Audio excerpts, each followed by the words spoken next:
The second item is public comments on actionable items. If you have anyone here to make public comments. See anyone? All right. So we'll go to our third item, which is to consider approval of the Tennis and Pickleball Commission meeting minutes from November 20th, 2025. We'll entertain the motion. Move approval. Second? Second. All right. We have a motion and a second to approve the minutes from our November 20th, 2025 Tennis and Pickleball Commission meeting. Call the question. All in favor say aye. Aye. Any opposed? Aye. All right. We're now ready for our facility update. So we finished up with our renovation at the ball field. That one's complete. We have in the works, once the weather clears and they start making asphalt, we're going to try to have the parking lot at the old courts redone. And also we've got a drainage issue here. We're working with Public Works. They're going to do us a concrete wall to take that water away. Once again, we're waiting until spring until conditions are more favorable.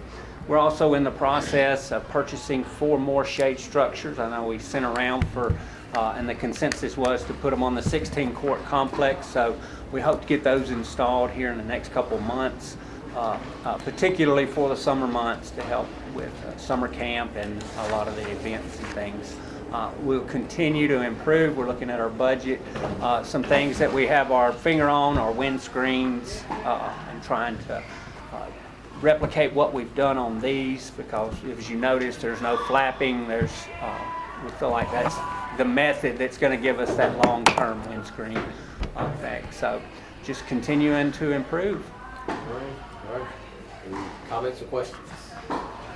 Notice that the use of the field here, are they using that for high school games as well? Or? Well, we'll have, right now it's just open to the public. Anyone first come, first served to utilize that. And then once adult softball will start up in April, they'll have adult games Monday through Thursday. The field's available for rent for tournaments. I think we do have one high school tournament that will be hosted. It'll be one of their sites, but it's set up for that upper level play. That's awesome. So what's been the feedback from players being on the field? Oh, they love it. They love it. Yeah, it's really the only turf field within our park system for baseball and softball. So, and you know, for the travel teams themselves, it's such a big field. It has batting cages. They're able to rent it and get in a good practice, 2 or 3 teams at one time. So they're I think the public is very excited about it. Right. So you mentioned there it's going to be a high school tournament, and they'll be using this as one of the sites. Right. The Warrior Classic, I think they'll utilize it as one of their sites because they typically play on turf fields. So they'll be able to add one more to that senior division. All right. Well, that's awesome. Well, we saw what we consider a happy challenge on Monday. Parking. Parking. Nick was telling me about that. We were wondering if that event with the field is going to coincide with a USTA event or something here with tennis. It could be pretty interesting. Well, we'll try to coordinate with those and try not to book on top of a big event. However, it is one field, so it's not traditional like most complexes where you got multiple teams. With one field, typically there's 2, no more than 4 teams at the location at one time.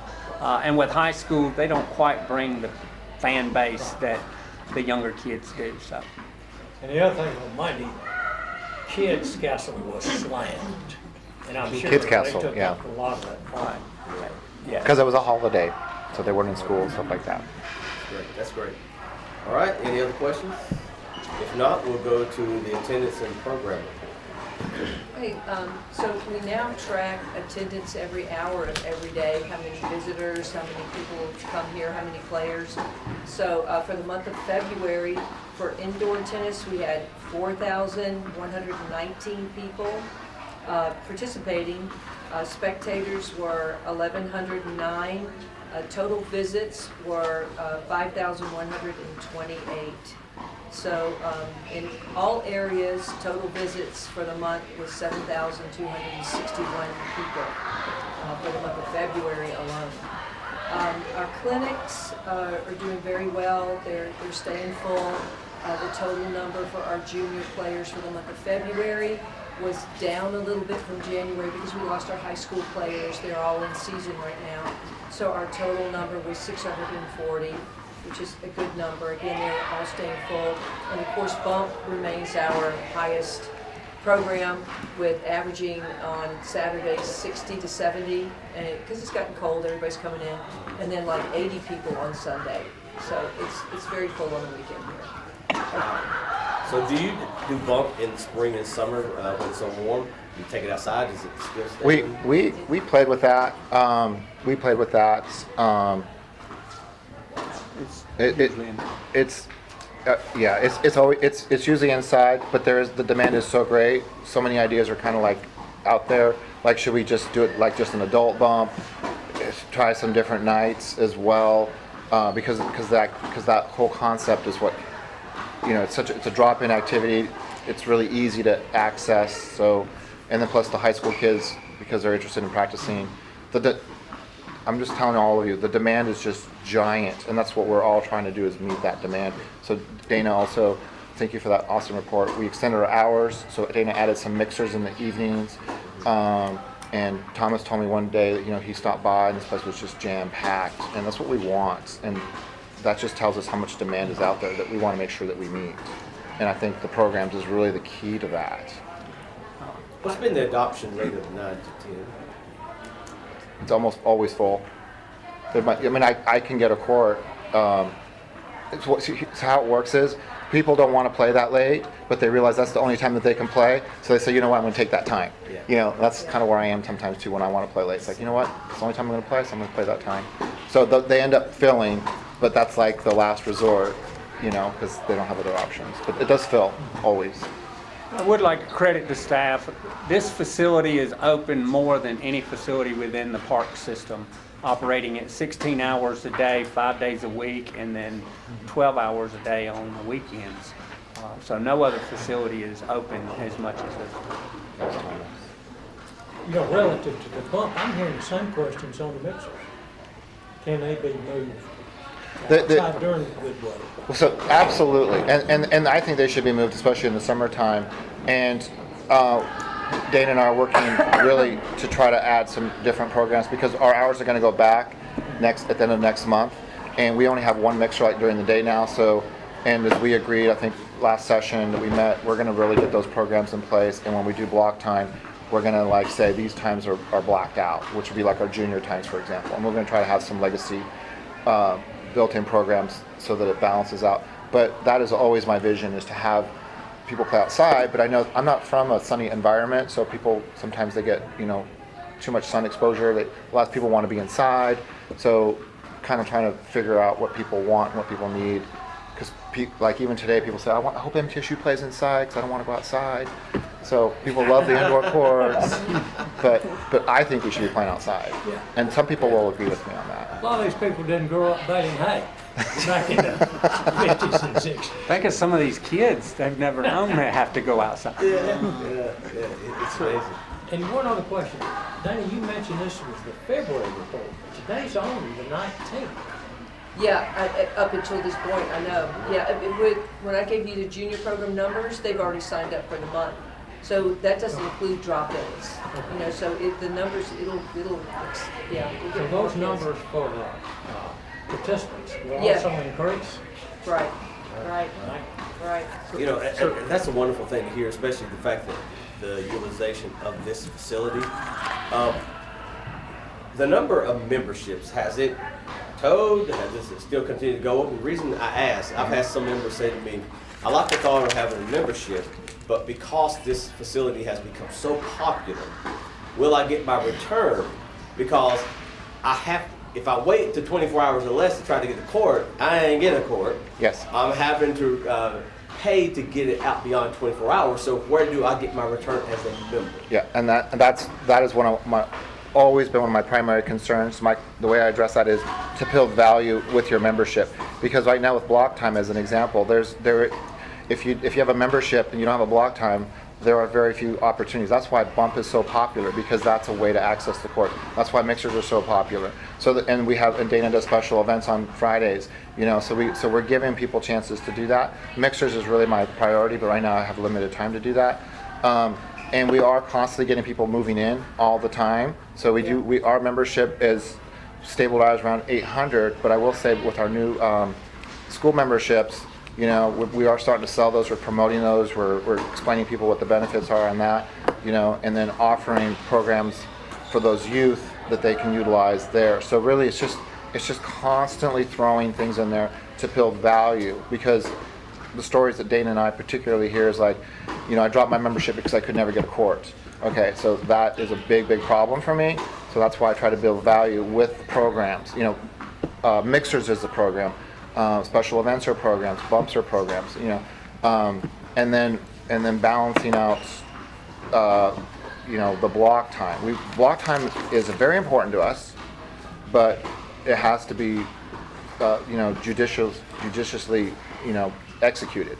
So it's not like it's an exclusion of programs, and squeezing them in. We always will squeeze them in, but I don't want to squeeze everything in. And that's a challenge, because things have changed over the 10 years since they opened this facility. I know when I started coming in 2016, I can come in anytime I want to and get a court as a member. I thought, oh, this is pretty cool. But you're right, things have changed over the last 10 years with the way we're utilizing. Do we have a one-pager that we share with folks about membership? Because I think the thought of membership has changed, and we're having to adjust. That's fine, but I think selling membership 10 years ago to someone is totally different than selling a membership now to someone. It is, and that's why we have to sell the value of it, and they have to experience having access, and that's why extending our hours is so important. Keeping our mixers robust, and at the end of March, that's when you'll see some changes for everyone. So we're excited to introduce those to the public. The block goes away. Yeah, Yes. I think those block times, which is certainly the biggest member benefit that we have, and it drives the bulk of our membership, those are always going to be difficult times. It's always going to be a balancing act. I think we satisfied all but 3 block time requests this year, and we'll continue to do that. It is a very diligent process. Jasmine does a wonderful job with it. Amazing job.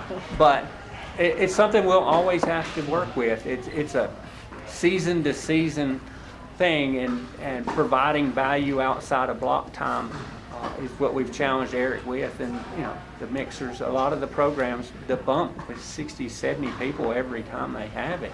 That's incredible to have that many people coming out. And I think a lot of people are seeing the value in just being able to participate in that. Dana, I might have been slow on the uptake over here trying to write down the numbers, but that 5,128 number is the number of The participants. total number of visits. For That was for the indoor tennis. For indoor only, not outdoor. Indoor only. Outdoor, And that 5,128 was for the month of February? the month of February. And Well, how so it- far, Yeah, Up to this point. right. Yeah. How would that compare year over year? Because that number just doesn't mean much to me. We Well, just started, Chris. Okay. Yeah. So we How does it compare to the previous months? as compared to January, we definitely are seeing more influx. I mean, we had the bad weather, in January to begin with, so when we looked at some of those numbers, I mean, they were like just slightly lower, than February. I should have brought January's numbers. The idea of keeping track of that hourly count and having that total number of visitors in the facility will go a long way with helping them find the gaps and find places to put programs or put things throughout the year. So it'll fluctuate. I'm sure in March and April when it gets sunny, those numbers will dip a little bit. I'm still gonna be inside. Don't go out. I knew it. I'm not going out there unless somebody makes me. If I come in and as a spectator, I'm counted, Yeah, Yes, so that's part of the 5128. Or if I just come in to use the restroom or whatever, it's counted, right? We So count it every hour, Every Chris, hour. every Walk in hour. the door. But we do delineate, right, Dana? We say these are the 4,800 participants. yeah, that's the front desk doing that. Yeah. I mean, Just they ask go 4,800 around just and walking or they If- walk outside every hour. They're up here Yeah. looking and see. Yeah. And 4,800 are actually playing? Yes, we had for indoor tennis 4,019. Oh, 4,19. 4,019. Yeah. And Chris, those visitors, my wife was in there, I think, Monday afternoon with 3 other ladies up here. They had a table playing mahjong. That's awesome. Oh, that's great. I mean, that's fantastic. I just wanted a little bit of comparative and clarity and that kind of thing. Hopefully in a few So the months we can numbers- get you some Yeah. more visuals Yeah. and graph that out. Yeah, because that's really interesting that 5,000 people have graced the door, right? Right, right. It's very. Yesterday was a slow day. It was a really weird slow day, but generally the parking lot's always full. Always full. We are packed. When we have matches out here, I mean, it's like a bee's nest, constant, all day long, you know, so it's Yeah. very busy in match days too. Okay. Thank you. Any other questions, comments? Thoughts? All right, the next item, consider outdoor fee adjustments. Okay, so we've been in, ATC was built 10 years ago. We haven't raised any fees regarding outside groups, at least in the last 6 years. It's very, very low. It's $6 per player for the event. So I'm asking that we go to 12 and that we do that per day for each event. So that way it's not just, if it's a weekend, like even with Rally Cats, they might do it for a month. That's what we just charge, $6 per player, but that might be a whole month access. So we want to really capture more of that. And the USTA, has been given a heads up on this. They're probably gonna have to adjust their rates and things like that. But I think it's in line with what other facilities charge for tournaments.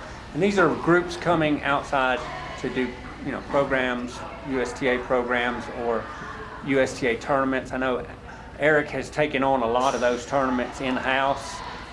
So the facility actually runs those events. But, the state tournaments, the bigger events like that, I think that puts us in line with what industry standard is. And Farm and Forge, they charge like $130 for their players to play in their tournaments. It was $130, $150. It was a lot. And So they gave us 6. they give us 6, so it's obscene. So there's nothing, and then of course we have to, clean it, staff it, just be attentive to them, and here they are just raking it. I mean, tens of thousands of dollars, and we get what, 130 some? I don't know, we don't get that much money. The clinics are $670 a week for junior players per person. Per person, Per person. how many hours? They have coaches on every court, and it's like 2 hours. Yeah, that's how much, and they're paying, they're full. Yeah, they're paying for it. If you go on YouTube, you can see their clinics, and they're Yeah. really not that much different than what we Nope. give out here. Nope. They're really not. Nope. Yeah. Okay, do we have a motion to approve the adjusted outdoor fee? So moved. Second? Second. All right, we have a motion second to approve the recommendation on the outdoor fee adjustments. Any additional questions? If not, all in favor say aye. Aye. Any opposed? No. All right. Thank you. Thank you. Our stakeholder engagement exercise. All right, so the department has been working on updating or creating our master plan that will take us into the next decade. So it's a 5-year plan with a 10-year planning process. So we're not just looking at the current 5 years ahead of us, but also looking out for 10 years ahead. And a big part of that is getting community engagement, stakeholder feedback. So we've developed exercises, we've tested it with our staff, so all of staff within Parks and Rec has gone through the exercises, we've recorded the results, and then that direct information, that both the qualitative and the quantitative results will go into the actual master plan itself. So tennis, ATC, this commission, and the stakeholder meetings to follow will all have a section within the master plan to help guide tennis. We'll do this for all areas of our department, and several stakeholder meetings have taken place, several more to follow. We've got some scheduled tonight. But we wanted to do this with our commission members, and then I wanted to reassure everyone else that Eric will be hosting this specific with the MTSU tennis coaches, their assistants, and then also an opportunity for members to participate as well. To begin, though, the first thing we would like for everyone to do, we've got a department-wide campaign, and I'm not sure if you've seen it, that We Want to Know campaign that offers a broad survey of the department as a whole. So to begin today, we'd like everyone to scan the QR code on this board and take about 2 minutes to fill out our general survey. Mitzi, are you gonna do that? I think so. I've done one. And then we'll begin with our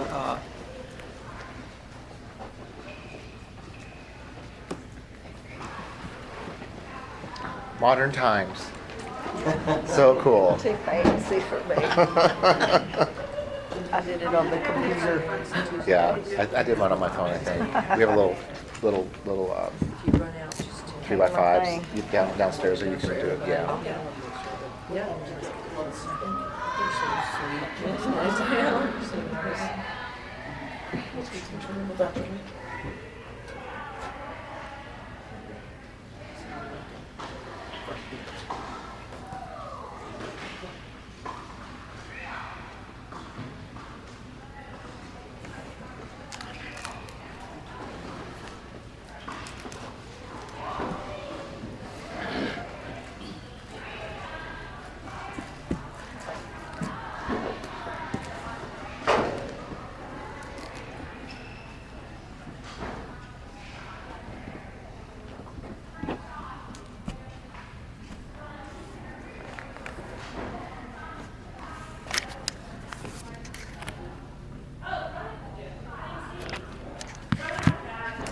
Collier.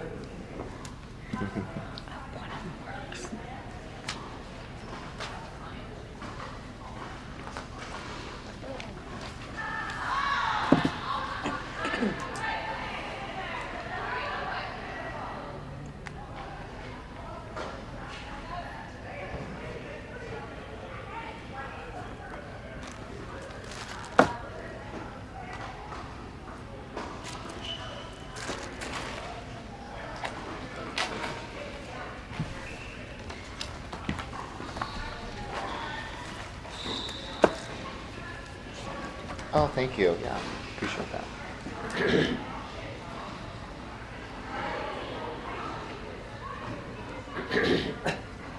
This is what I was talking about. You can just, do it off your phone there.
Which lights is that called?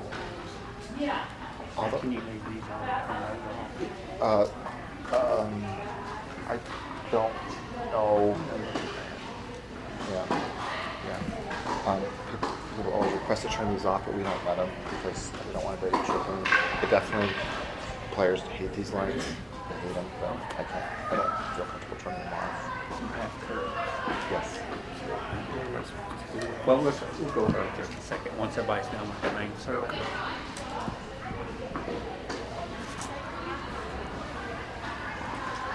If you have your phone and you're texting, let us know so we can. That was text. My last one was text. Done. Okay. So our next exercise, we're asking 3 main questions, and Jasmine has handed out a sheet. That's purely for your notes, so you guys aren't up moving around and not exactly knowing. But we're asking 3 questions. The first one is, which areas should receive the greatest focus over the next 5 years? And it lists several areas: facilities, infrastructure, programs and services, maintenance, operations, safety, risk management, staff training, customer experience. So what we're going to ask you to do is mark your top 3 of those choices. And so you have little post-it notes. You'll put a 1, a 2, and a 3 on whichever one for each question. Second question is, where does the department most need improvement right now? Speaking about today. And then the third question is, if new funding becomes available, where should it be invested first? So this kind of helps us determine what we need, immediate needs, and then our future needs. And so we're asking you all, you'll put 3 in each one. So if you want to mark 1, 2, and 3 on your sheet, and then go place your post-it notes. But once everyone has placed their post-it notes, we get a good visual of what that information looks like, and we'll have a brief discussion.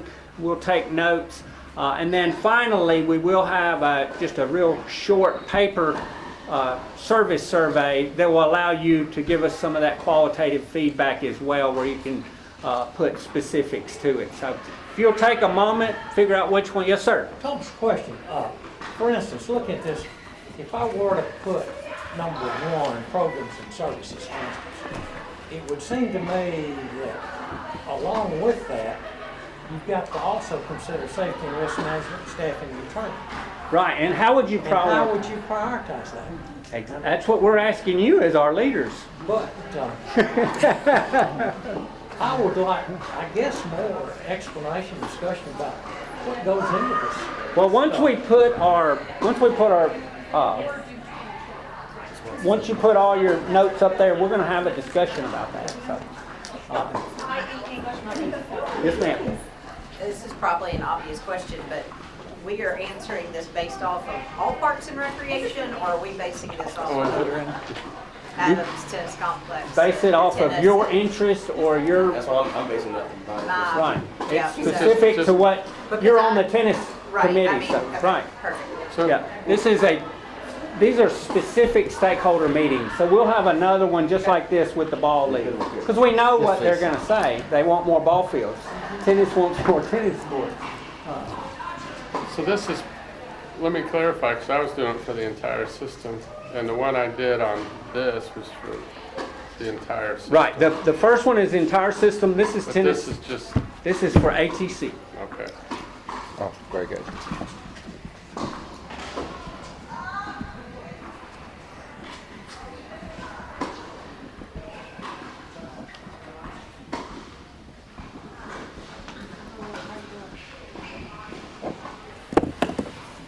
That's a good question.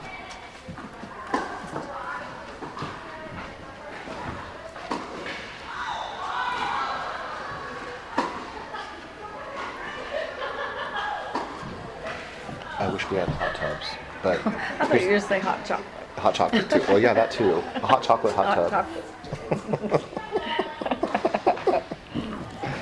Oh, my goodness. You're wanting the fancy stuff between tournaments and stuff. That's the problem. It's like, it might be a really good idea, but nobody else thinks about it. And then they're in the minority. That's okay.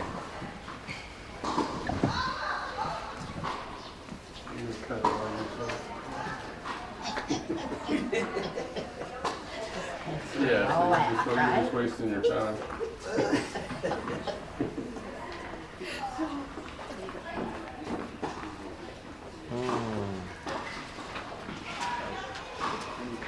Did you write those numbers, Dana? They're so pretty. They're like digital. Oh my gosh, they're uniform. Like I would just draw little scribbles like one. Oh my gosh, you're so funny. Wow. Okay, all right, number one.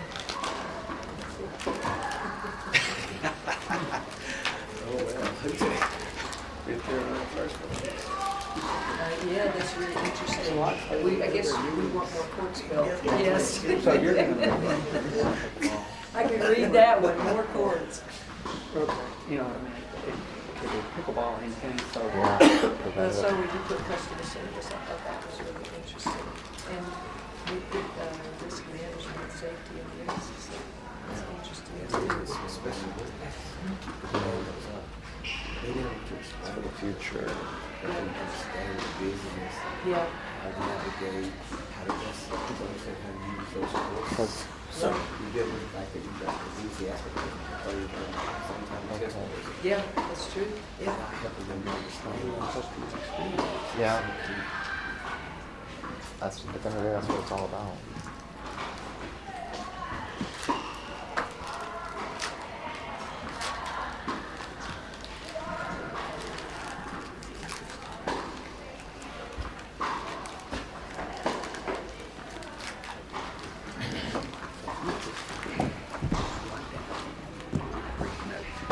Okay.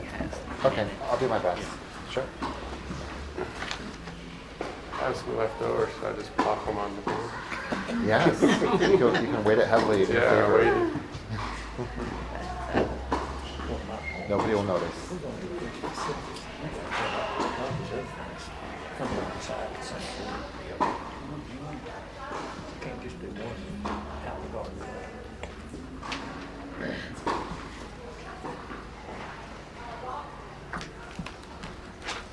All right, so looking at the board, there's a clear trend here that facilities is the primary focus of this group and the primary concern, it looks like, in terms of where we should place our greatest focus. Most everyone put facilities and infrastructure. Programs and services seem to get good input, so that's promising, knowing that those member benefits need to be addressed. I find it unique that customer experience was ranked pretty high among you guys. I'm proud to say that when we did this with our staff, the Adams Tennis Complex staff found customer experience over all other Parks Department staff is one of the most important parts for the immediate needs. So that's some consistency there.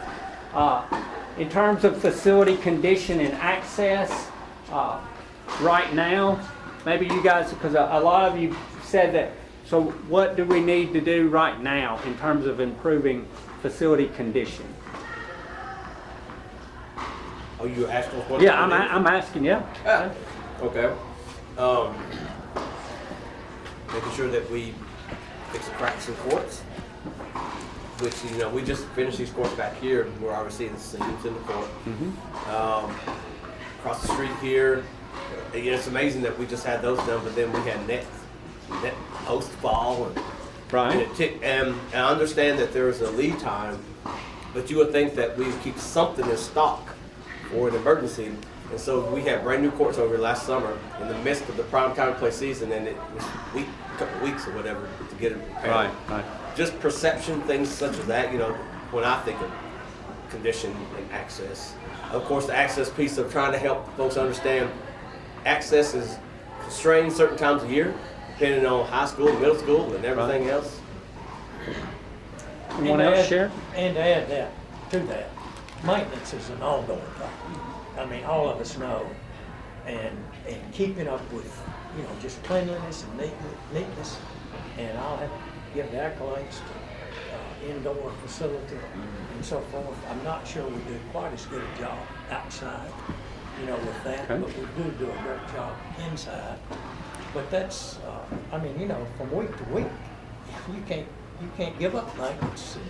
That sort of thing. It just, Right. it's something that's Right. built in. All right, anyone else want to share what we need today in terms of facility condition? Alan? The only thing I'd say over in the pickleball courts is what we never got at the beginning was like a sidewalk going around the far side. So it's always walking through the courts instead of going around. Outside sidewalk. Okay. Chris, anything to add? I think they've covered it. I mean, that was one of mine. Yeah. I didn't know. That back gate just seems inaccessible for a lot of reasons. The program availability and quality.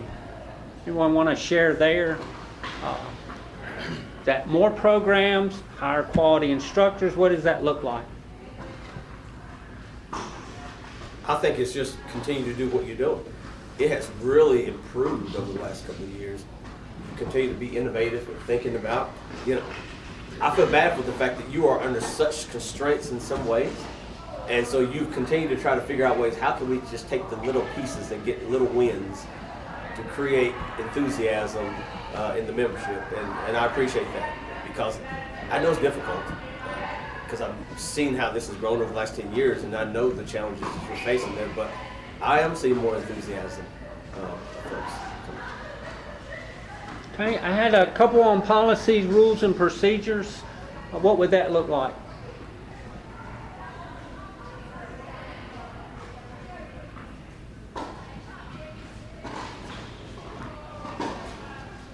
Maybe a little more transparency.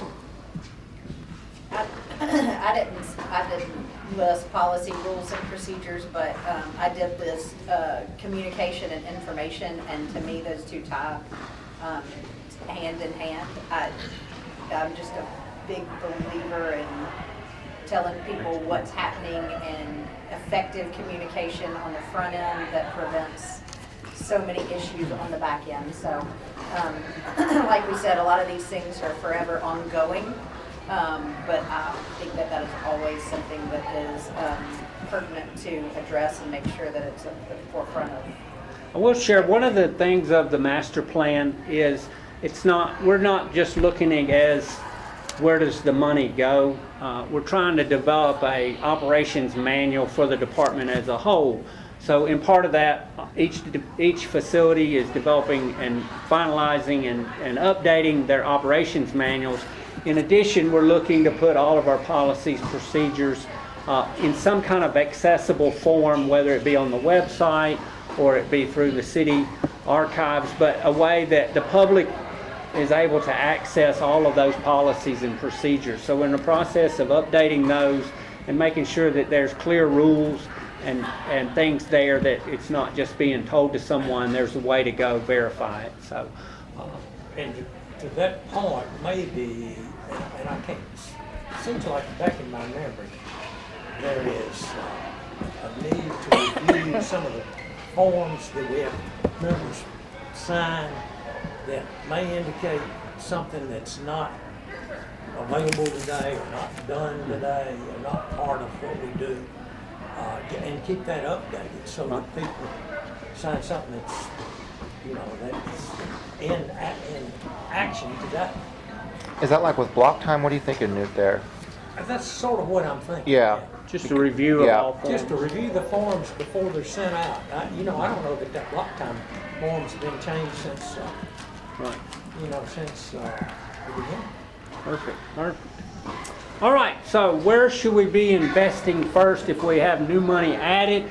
We have a very consistent capital improvements. What is that?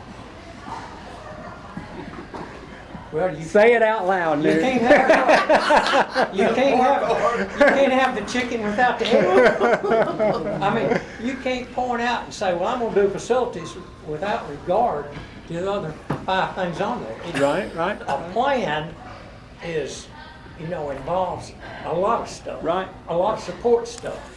Absolutely. So Yeah, and you mentioned the 5-year and then the 10-year being part of continue to point out. And I know that again, it was said in here in our meeting I'm sorry folks, but we're not planning any additional tennis courts currently.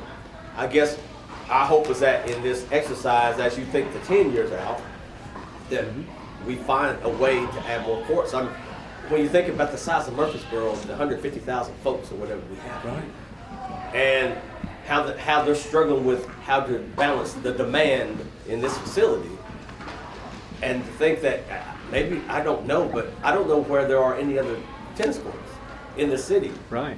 that you can go play tennis at. And so, Or walk to, or ride your bike to. right. And so I know, because I know you have a lot, everyone wants additional fields, but maybe in that 10-year lot. Right. Well, absolutely. And so what does that look like? Does that look, in you guys' eyes, say in 10 years we have funding available? Do we take out a wall and add more courts to the indoor facility? Do we go to this back area and build another 8-court complex? Or do we try to put courts at areas, at isolated areas throughout the city? I think one thing that we saw with this place was the courts that we did have. We had some at Siegel, we had some scattered throughout that were maintained for a little while. But once this was built, the 16-court complex, ideally, it became more of a community thing. And while people love to go practice close to their home, when they went to participate in tennis itself, they wanted to be in that group setting. So I think that was one of the reasons they moved away from trying to put courts at isolated locations. But trends change, things change. What we did 10 years ago may be what we need to do now, or it may not. In my mind, building a lot more courts here, you've got ingress and egress issues. I mean, we got one main ingress and egress out here on 04. And you can go the back way, and you've got to know that it's train tracks. Train's coming. You go You turn right. around to McFadden and go over the viaduct. Right.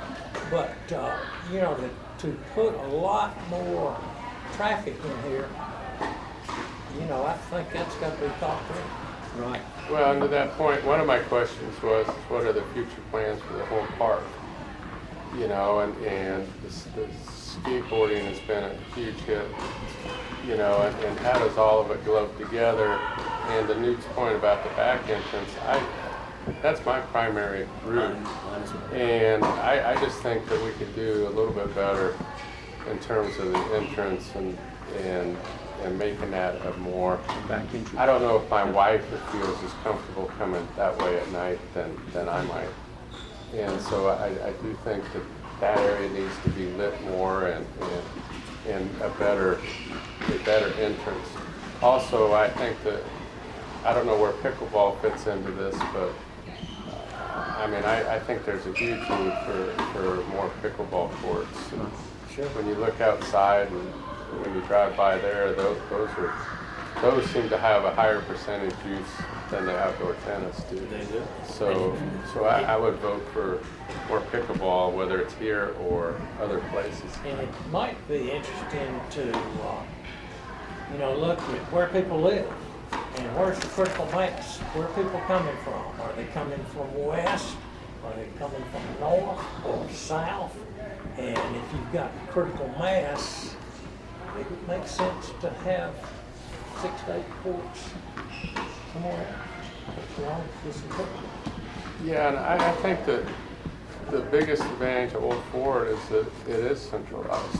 Yes. It's, if you live west of the interstate, it's still not a far reach. I live in Northwoods, and it's still very reachable, and so this is a perfect location for most of Murfreesboro. So I think that it's... That's true, but if you look at Ascension St. Thomas Rutherford, if you look at 208. Oh, I know, they're if you look growing. at Murfreesboro Medical Clinic, they've got their main facilities here, but That's where the growth is. going out Better, west. yeah. That's where the growth is in probably the next 10 years. I'm not is everything in the West Park already spoken for? Like, what is that project? And when will it be completed? I know it'll be Well, in the it's next 5 scheduled years. to it's scheduled to open in January 2027. So we're And I about think it has 10 pickleball months out. courts, right? It does. It It has does. 8 You know, pickleball and courts. just as several comments were here about, these centralized tennis, the format community, and that to me is the one negative on pickleball, is that it's been piecemealed around. We have some court, if you just look at outdoor courts, we have Patterson, we have a couple at McFadden. Then when we got these, then it's going out there. There's a couple of Blackland that aren't really city courses, that are public. It breaks that community, and pickleball, to me, more than tennis, because there's an interaction when you play one game in a line and people are moving in and out. By breaking it, you never know where people are. At tennis, you guys, you play your game on your court, but you're not switching with the next court and the next court every game. And so the community, to me, is even more important in pickleball than it is in tennis, because of the moving and the continuation of different players every game, mixing it up. And that creates the community. And we love that we're getting new courts, but it's broken up and it won't really give that good feel. Some of the other cities that I've played in or seen, it's a bigger, with 20 courts or something, and then they're designated as beginner, intermediate, advanced, and people can go to their courts and kind of challenge in, and you're moving around and meeting players. Plus, you can have a bigger tournament there occasionally. So from the pickleball side, what we're hearing is a major complex, similar to what we have with tennis, where tournaments and stuff. So certainly something worthy to note. Yeah, I like the idea that you brought up, across the community, extending this here, adding courts there, and keeping it here if we can figure out the way with the egress issues that we're having. Because I do think that there are advantages, and I will say, if we're smart, we should leverage that community energy from pickleball, because they brought a whole bunch of energy over the last year when we opened these courts. They will come here and it will be everywhere. And if we can figure out a way to let them help us energize community around tennis, it benefit both groups. But yeah, you're right. They are much more community oriented when it comes to their game. And I think it's this, because of its location and because of what's already been built, if we can sort of strategically make this a racket sport, central, like you play racket sport, and Old Fort's the place you gotta be. And then the satellite park sort of supplement it, but this is kind of the main complex for that. I think that'd be a really cool thing for the city. Well, I'm hearing loud and clear, more courts here. However, we need infrastructure improvements as well in terms of parking and access and back entrance. How much space do we have? I know we've got Old Fort and federal property Around here, Yeah. well, we have from here to the golf course on the left side is ours, and then of course we've got the park itself. We've got this area out here where we have in our capital budget to build on closer to the ball field side restrooms and basically a community area where food trucks and you could have a bandstand, things like that, so that when we have tournaments, we've got a central location both for ball and for tennis and pickleball or whatever. However, when we did design this building, when it was originally designed, it was designed to be able to take down the walls and expand on this end. So conceptually, there's another 8 courts that could be added onto this, and then another, I think, an 8-court complex could be added on the other side of the back parking lot. So we have the space for expansion. It's certainly worthy to note that in our 10-year goals. That's huge. And I don't want to, whoever owns the property, but put them on notice, but it'd be so cool if the city could acquire the land of the river. And so that those warehouses that were things that, Right. because to me, that's a natural progression of the park. So right that there way. is, That's Fortress Rosecrans, so that's the national park. Oh, So that- that's preserved oh, land. yeah. Everything on that end.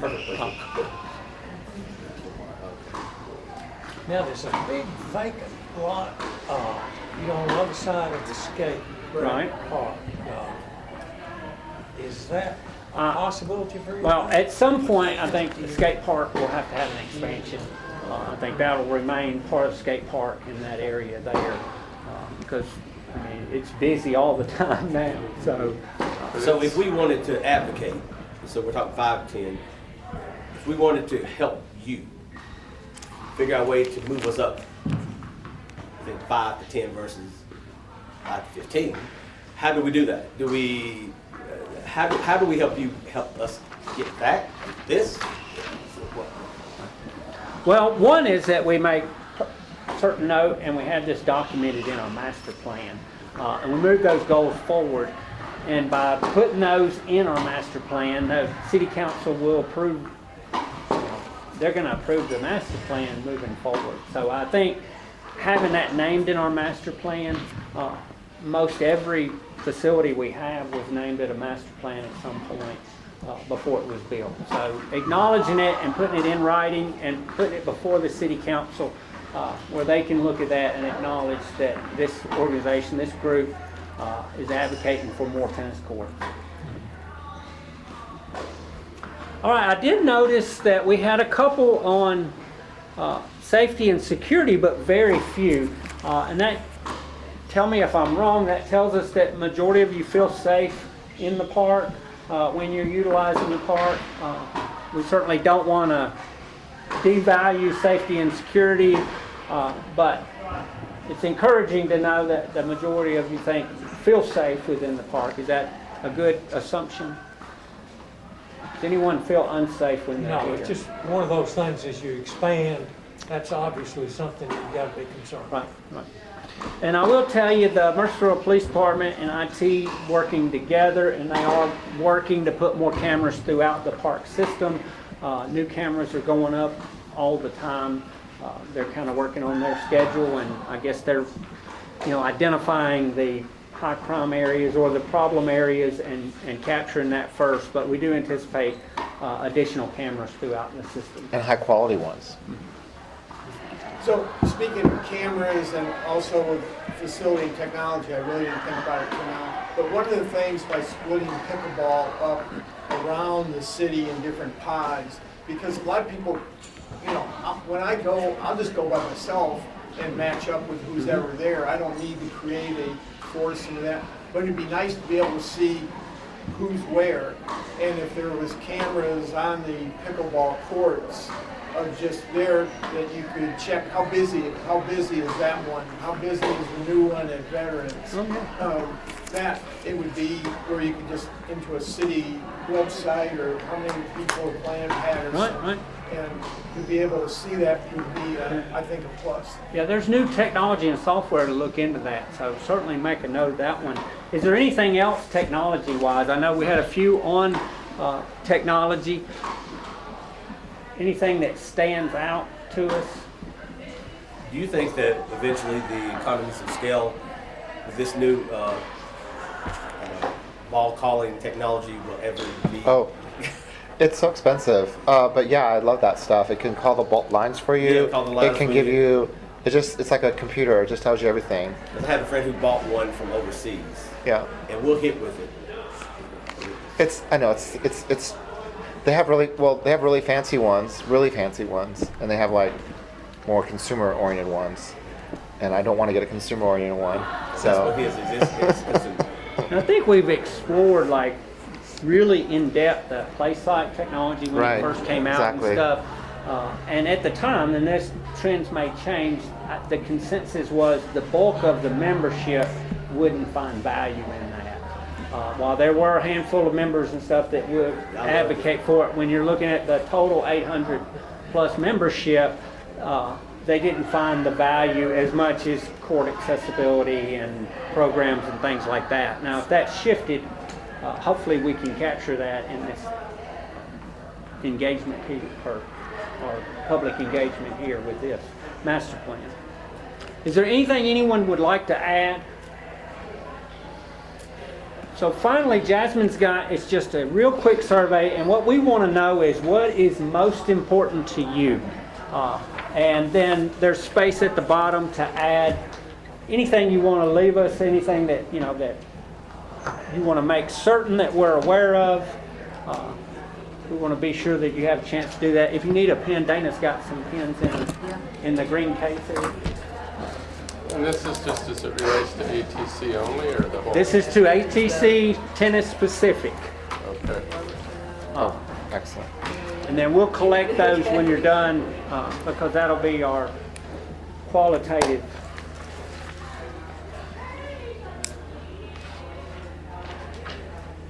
And so what I'll do is I will take pictures of these boards. We'll run that through and get you a report based on our conversations, on the notes today, and then on the survey feedbacks, so that you're aware of what officially is going into the master plan.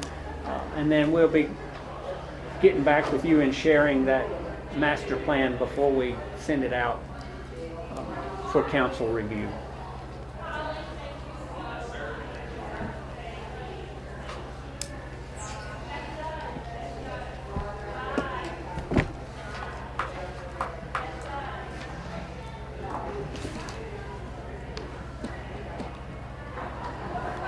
Jasmine, did you bring your phone? I got pictures. Okay. So we just give this to you? And Jasmine.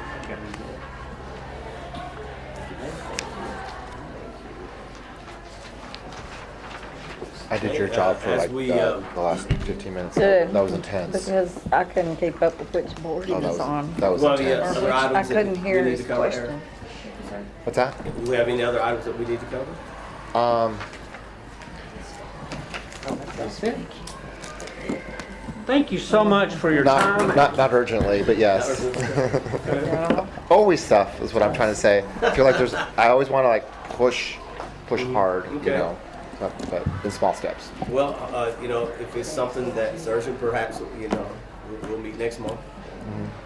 Considered. We appreciate the fact that you do work hard to make sure that we have meetings when we have something substantive, and that you do respect our time like that. But it's a pleasure for us to serve. And so we appreciate what you do. You know, we're always pushing and pushing and pushing. But just I love know that. how much we appreciate it. Thank you. Yeah, I want to say something about my staff. I adore them all. That we all work really well together. We all are vested in making this a better place to live. I think we really are working better and understanding one another and really respecting each other. And I've really been working hard at that lately, and working on our professionalism, our uniforms, and just everything. And they've all responded so well. It's an absolute pleasure. I couldn't do my job without them. I really depend on them for everything, and they really deserve a lot of credit for our success. You know, I noticed playing yesterday, you had a staff meeting up here. Yes, I was. And Three- that's just indicative of, Thanks, you know, man. bringing team members in and, you know, discussing whatever you're discussing, but you're getting input and giving, you know, instruction as well, and getting feedback. Thank you. Yeah, thank you, Newt. Yeah. They're evaluating your game. Well, Doesn't take very long. yeah. I was evaluating. I always evaluate people's games. You play really well, Newt. You did what, dude? Yeah, I can't believe you tried that shot. All right. Any I other? would like to say that this year, 2026, Patterson Park celebrated their first Martin Luther King Pickleball tournament. We were there. Eric fun. was there. Hey. Dr. Burnell was there, and it was a tremendous success. That's awesome. Lots of teams. Yeah. Great participation and support. They played throughout the outdoors community. out there. Didn't they? No, inside. Yeah. They played indoors. And thank Yes. you, Dr. Bonner, because I was going to thank Oh, the thank you. ATC team for collaborating Oh, with yes. the Patterson team Yeah. and helping us coordinate That was a fun. great tournament. This was nice. our first ever Yeah. pickleball tournament. Had the support here. Yes. The Alan and MPA were there supporting. How many We had about teams? 50, we had 50 players. Now, this was our first time. Yeah. So we only had 50 players, which meant we had 25 teams. We didn't have double competition. Yeah, it was great, very successful. And the energy is going to keep us going for more and more tournaments. So thank you, Eric, thank you, Yeah, Jasmine, yes. for helping us with that tournament. I loved how you guys planned, and thanks for bringing us in there, because we are really tied to one another, and it bonds us That's in really right. important ways. So it was a great collaboration between both facilities. Congratulations, that's awesome. That is awesome. Any other comments? If not, do we have a motion to adjourn? Come on. Second? All right. Thank you. Thank you.